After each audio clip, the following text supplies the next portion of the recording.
So let's start with Kim. Kim, welcome to the show. Thanks for being here. Yes, thank you very much for the opportunity. Oh, my pleasure. Give us a little background on yourself, and then let's mix it up. Let's talk about what the Sports Turf Managers Association is doing.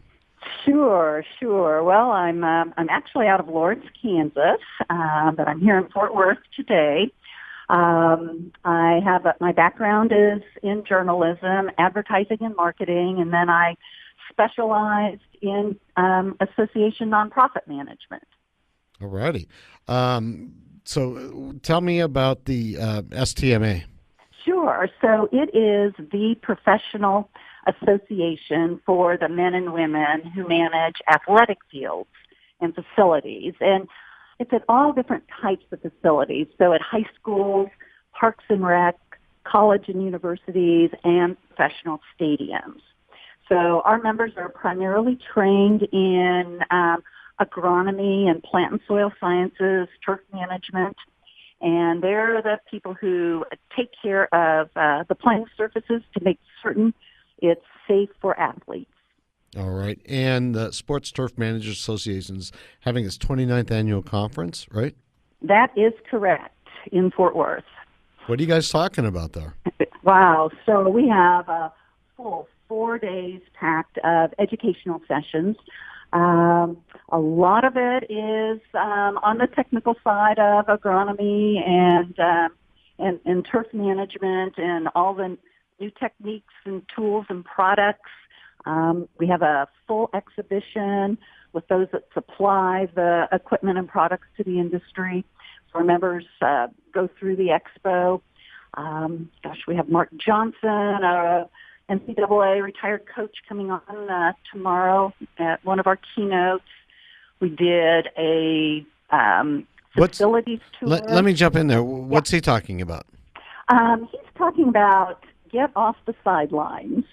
Basically, it's going to be a motivational presentation on how sports turf managers can really insert themselves beyond the game. And that's another area of our conference. We have a lot of professional development type classes that also help our members with communication and just career enhancement. Oh, okay. okay. This is Ed Baxter of Bison Creek Capital. I kind of sit here with Michael from time to time. So thank you for joining us today. A quick question I had, having played a lot of sports and played on the old, what I call green concrete AstroTurf, one of the things we've seen recently as far as sports field is concerned is field turf and the advancement of it with the rubber pellets and so on. Can you talk about how important that was from, a risk management standpoint, and also the lessening of injuries associated with that new product or relatively new product? Gosh, well, I cannot speak to injury statistics around. They didn't have to be that granular. But, there's a lot of research going on right now about the new age synthetics, and they are, as you mentioned, much improved over the old green concrete surfaces. So I know that our members view synthetic surfaces and the synthetic playing field as another tool in the toolbox that allows them to keep a natural grass playing surface safe and healthy, so that they can put a lot of other activity on that synthetic surface and not affect their natural grass playing surface. Does it work the same way, I guess, with natural grass? Because obviously there's schools of thought on both sides of it. From a wear and tear standpoint, grass gets beat up pretty good.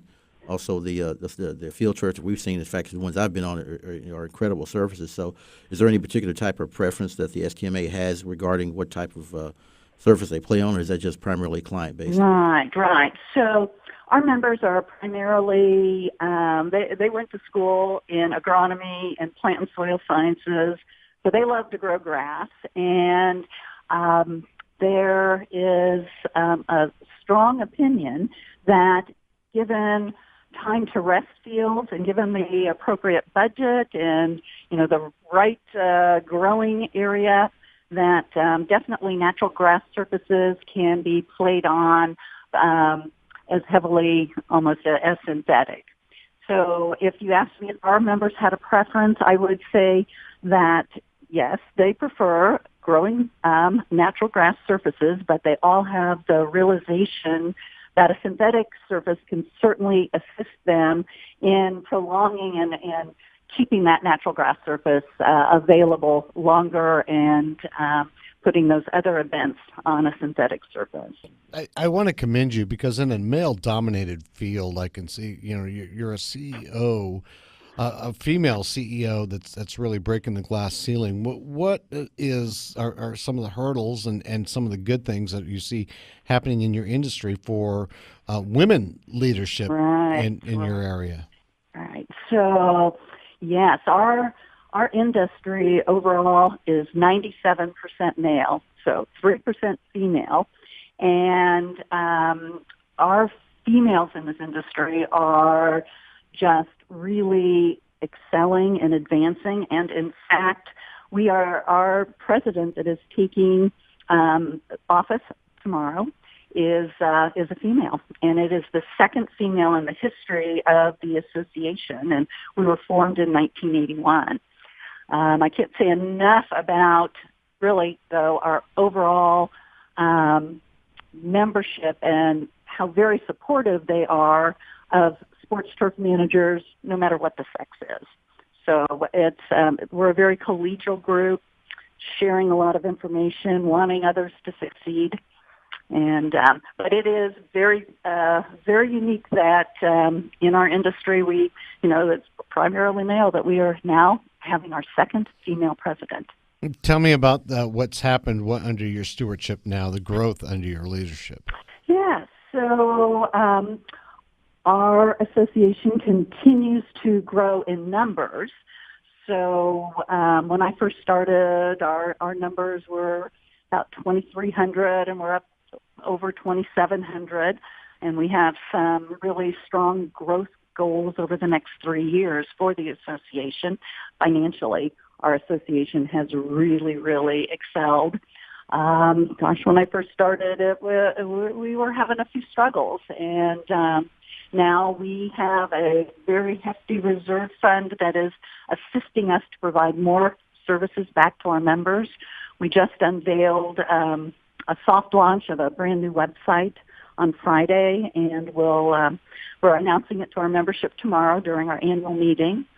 And we have a lot of plans for enhanced educational services over the next 3 years for our members.